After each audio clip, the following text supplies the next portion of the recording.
Dan saudara, bagaimanakah kemudian kondisi Indonesia sebenarnya yang bersiap mengubah pandemi menjadi endemi di tengah bayang-bayang badai lonjakan kasus COVID-19, terutama di Tiongkok? Apa saja yang harus kita waspadai dan bagaimana kebijakan pemerintah seharusnya melihat situasi ini? Kami segera hadirkan dialog pagi ini bersama Diki Budiman, epidemiolog, dan juga ada Profesor Wiku Adhisa Smito, juru bicara penanganan pandemi COVID-19 di Indonesia. Selamat pagi, Prof. Wiku. Selamat pagi, Kang Diki. Salam sehat untuk kita semua. Selamat pagi, Mas Bayu. Ya, saya sama Prof. Wiku selalu ngomong gini, Kang Diki. Biasanya tuh sebelum kita mulai ngobrol, Prof, saya senang ketemu Prof. Wiku, tapi kalau ketemu kok selalu kita ada situasi, bagaimana situasi COVID-19 gitu. Jadi guilty feeling juga kalau sering-sering ketemu. Tapi kita agak jarang kan, jadi alhamdulillah gitu. Bukan artinya nggak senang ketemu sama Prof. Wiku dan Kang Diki gitu. Tetapi ada hal yang harus kita waspadai kali ini mengenai COVID-19. Nah, Prof. Wiku, pasti Satgas COVID-19, di mana Anda termasuk sebagai salah satu anggota tim ini, juga dimintai. Tadi Presiden minta data-data selengkap mungkin kan dari Kementerian Kesehatan dan lain-lain berkaitan dengan kondisi kasus pandemi COVID-19. Sebenarnya situasinya seperti apa menurut Satgas COVID? Anda setuju bahwa situasinya sekarang melandai, betul-betul aman di Indonesia situasinya, Prof. Wiku? Ya, jadi terima kasih. Jadi kalau kita lihat kondisi terakhir akhir-akhir ini, memang kasusnya menurun terus. Dan memang kita sempat kasusnya naik di Indonesia itu pada akhir bulan Oktober Ya, dan memuncak di pertengahan November, sekitar 8.000 kasus per hari, tapi itu cuma sehari. ya. Setelah itu turun dan turun terus sampai dengan sekarang, bahkan sudah kadang-kadang sudah di bawah 1.000. Dan kondisi ini sebenarnya kondisi yang baik ya, karena selama tahun 2022 ini hanya di November saja terjadi sedikit peningkatan. Selain itu cuma di awal tahun saja 2022 yang kasusnya tinggi karena Omikron. Setelah itu semua rendah. Jadi sebagai awal dari modal Nataru yang sudah mulai sekarang ini, Ya. kasusnya adalah rendah. Jadi kondisinya sebenarnya terkendali.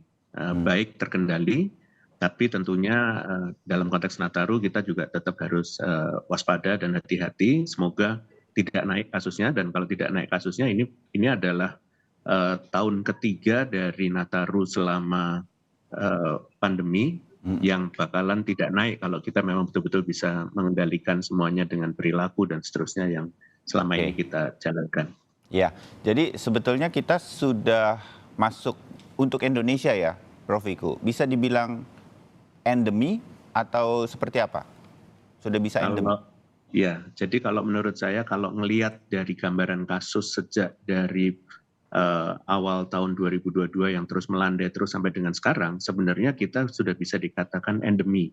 Namun dunia kan masih pandemi karena ada negara-negara yang tidak seperti kita, dan masalahnya COVID ini kan pandemi, bukan masalah Indonesia saja. Jadi selesai di Indonesia belum tentu selesai di tempat yang lain. Tapi kalau semuanya selesai, nanti WHO pasti akan mencabut pandeminya, dan Indonesia salah satu negara yang lebih awal dengan sebagai negara besar ya, yang terkendali kasusnya atau endemi dalam waktu yang sudah relatif sudah cukup lama. Ya, oke.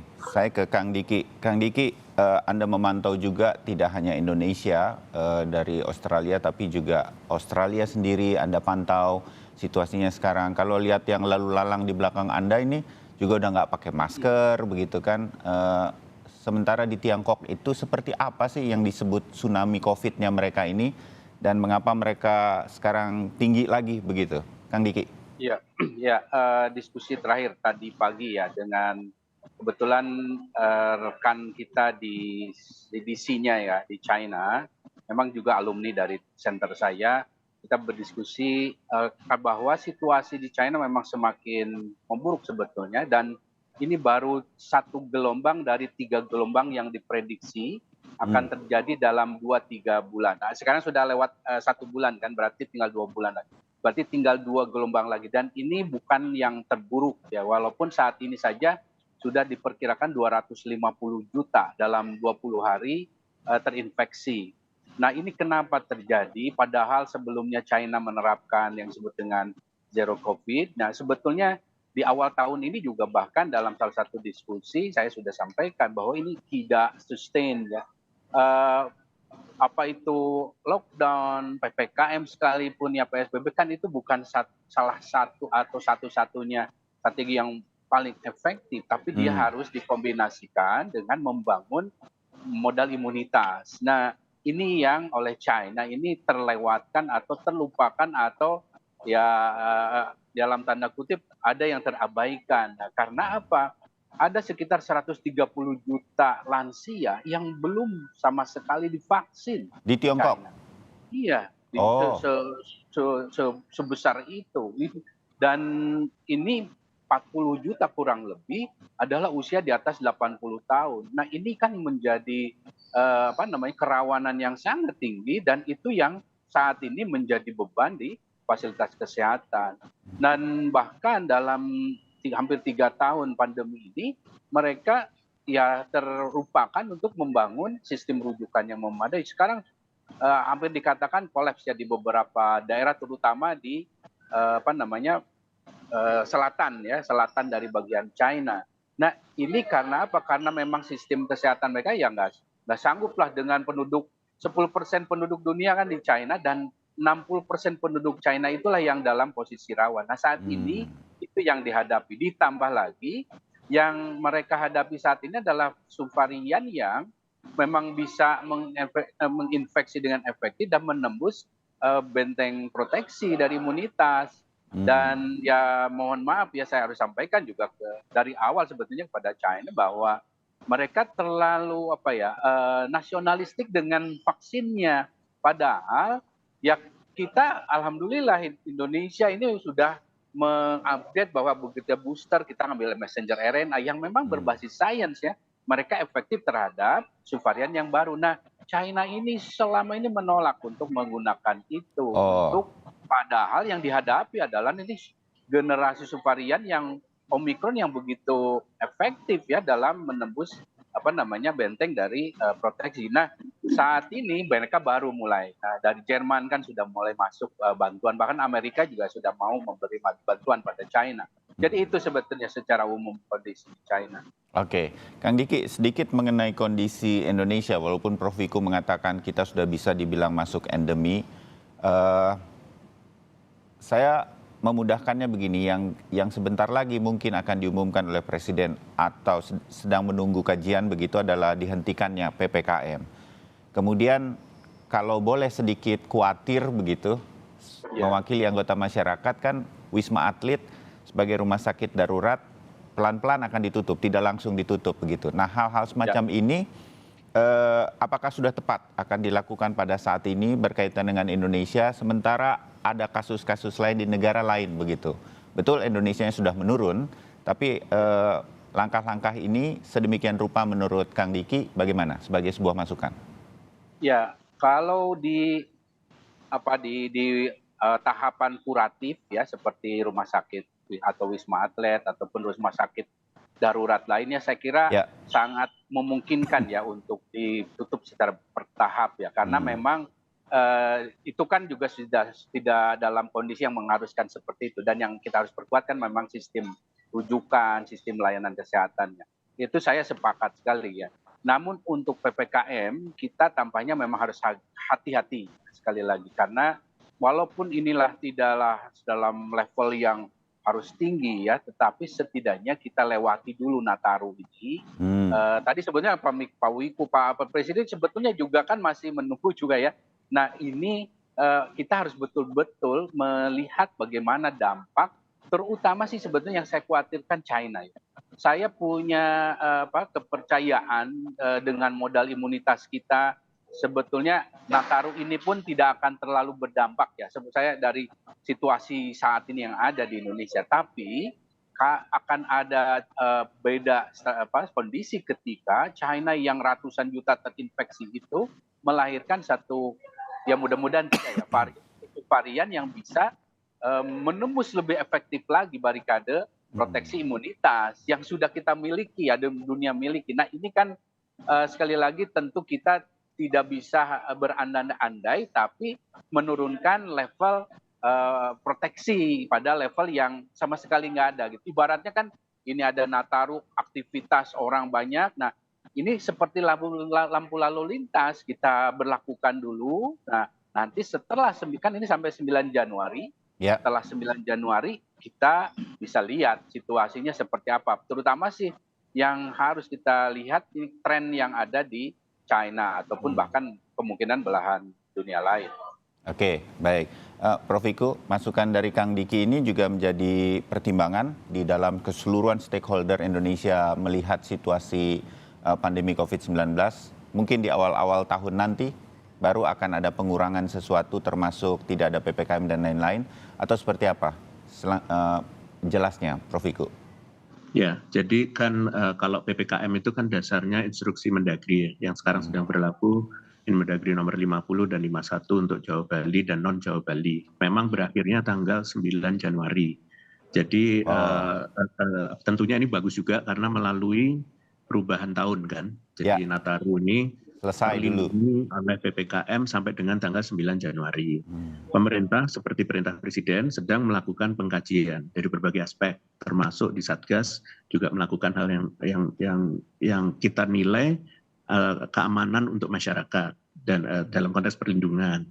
Dan Kementerian Kesehatan kan juga memantau juga tentang herd immunity yang ada di masyarakat.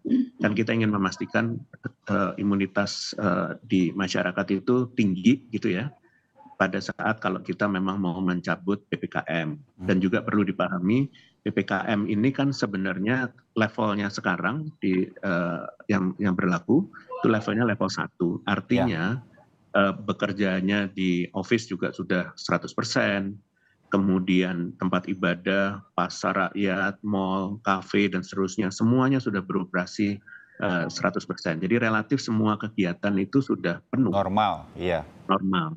Jadi kalau istilah pembatasan kegiatan masyarakat untuk yang beroperasi 100% seperti ini kan jadinya kurang pas. Artinya ya memang PPKM kalau dilihat dari jumlah aktivitas sudah layaknya untuk dicabut begitu kan, karena memang sudah 100%.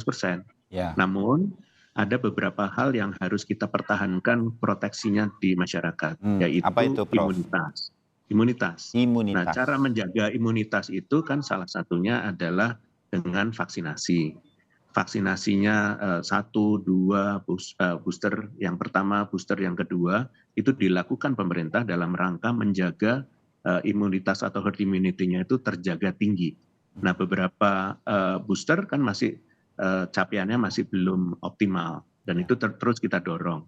Dalam hal yang seperti itu di dalam instruksi Mendagri yang membatasi tentang aktivitas masyarakat terkait dengan persyaratan vaksinasi, tentunya kita tetap ingin vaksinasinya tetap didorong supaya terlindungi. Karena ini kan ada ancaman, tadi sudah dijelaskan oleh Pak Diki, gelombang yang ada di Cina itu berpotensi sampai ke Indonesia. Tapi kalau sampai ke Indonesia imunitas kita tinggi, harusnya bisa jadi teredam dengan baik. Namun kalau masih ada sebagian kelompok berisiko yang belum terproteksi oleh vaksinasi dengan baik, termasuk booster, bisa jadi justru kelompok itu yang terkena. Nah, untuk itu kita harus menjaga dalam tanda kutip border kita. Menjaga dalam arti kita harus menggunakan surveillance. Kita pastikan bahwa tidak ada terdeteksi varian-varian baru masuk dari orang yang datang ke Indonesia. Itu kan bisa dilakukan dengan sampling saja, random sampling. Nah, kewaspadaan kita bentuknya seperti itu. Satu, kewaspadaan pertama kita lihat Cina naik, di sini kan enggak. Itu satu kewaspadaan. Terus kita cek surveillance-nya. Ada varian baru atau subvarian baru atau tidak di Indonesia dikaitkan dengan apa yang ada di Cina. Dan kalau misalnya ada dan kasusnya belum naik, kan berarti kan kita tetap harus waspada. Jangan sampai mengenai kelompok yang berisiko. Kan kurang lebih begitu. Jadi selama kita jaga, itulah yang akan kita jaga sebenarnya prinsipnya ke depan. Supaya ekonominya bisa tetap jalan dengan maksimal. Ya, pun begitu sekarang Prof. Wiku, saya ingin menyampaikan beberapa, ini pengalaman saya saja ketika sudah dibuka kan sebetulnya booster ketiga begitu untuk kita semua. Kemudian untuk anak-anak dan sekarang juga cukup gencar sebetulnya lansia. Paling tidak di RT RW saya di tempat saya tinggal, itu beredar informasi bagi lansia untuk bisa datang ke GOR di dekat rumah saya di kawasan Jakarta Timur begitu. tapi kurang nih peminatnya. Padahal ini penting untuk menjaga ke depan masuknya varian baru dari COVID dan lain-lain. Apa yang akan dilakukan berkaitan dengan ini? Sekarang booster tuh kalau teman-teman udahlah, udah cukup lah. Kalau ini juga nanti ringan, kira-kira kan ngomongnya begitu tuh Prof. Wiku.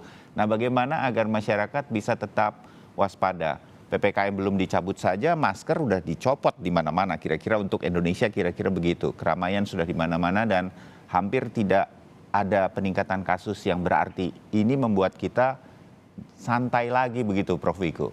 Prof? Ya, jadi pentingnya di dalam adaptasi ya dari pandemi ke endemi khususnya untuk Indonesia, tentunya promosi kesehatan. Kalau tadi PPKM itu kan pembatasannya ya. Iya. Yang kita juga perlu dongkrak adalah promosi kesehatan di masyarakat supaya kesadaran di masyarakat itu makin tinggi, bukan hanya dari diingatkan oleh pemerintah, tapi masyarakatnya sendiri juga makin sadar dan saling mengingatkan. Bentuk-bentuknya pencegahannya adalah salah satunya adalah menggunakan protokol kesehatan pada saat mereka merasa tidak dalam kondisi sehat. Menggunakan masker, menjaga jarak, dan seterusnya itu bisa dilakukan terutama pada saat mereka tidak sehat atau berpotensi menularkan pada orang lain. Kalau mereka sendirian di luar ruangan, mungkin sudah mulai banyak yang tidak menggunakan masker karena mereka sadar bahwa ancamannya nggak ada di situ.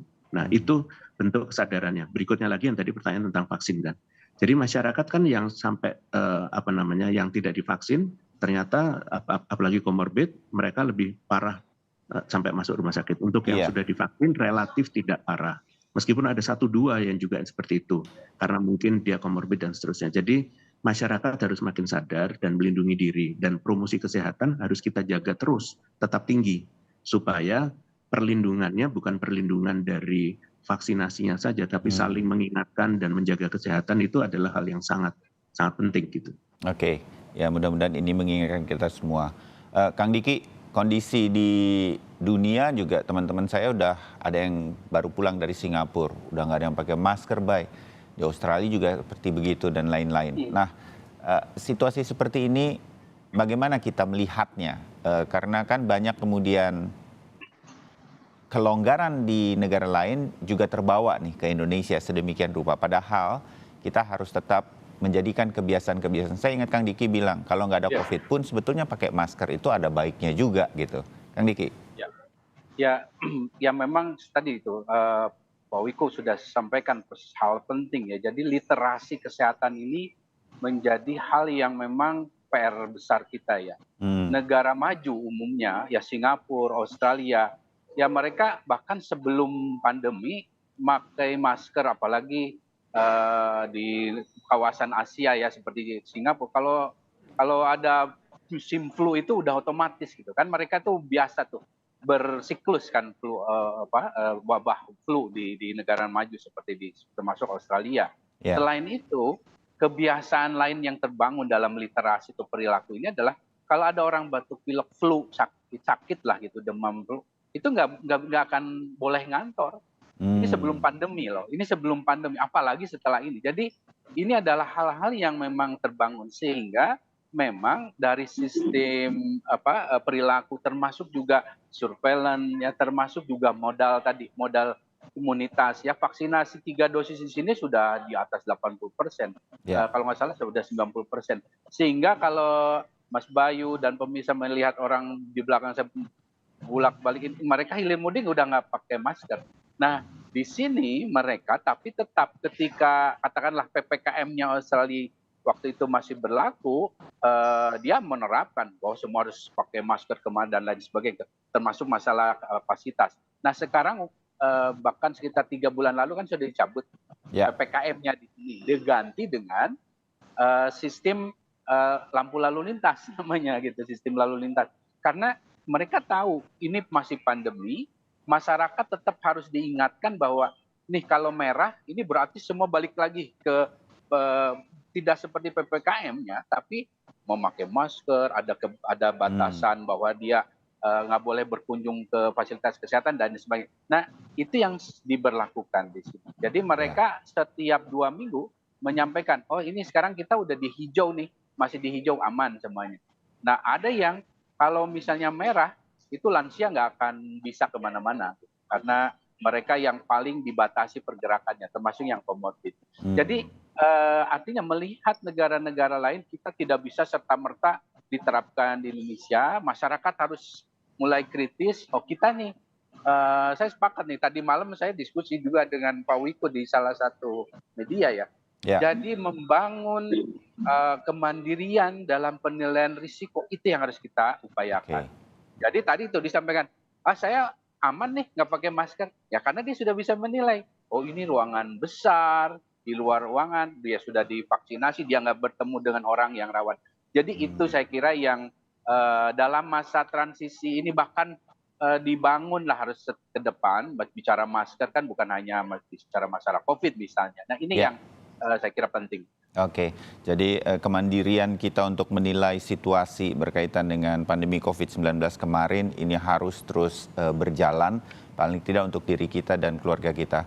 Sedikit ya Prof. Wiku, terakhir saja, walaupun nanti PPKM lah dicabut lebih dulu atau apa dan segala macam, pemerintah akan masih tetap memantau ya situasi sehingga sistem traffic light atau lampu merah atau lampu lalu lintas seperti di Australia ini bisa akan terjadi. Pemerintah bisa segera melakukan sesuatu lagi jika diperlukan.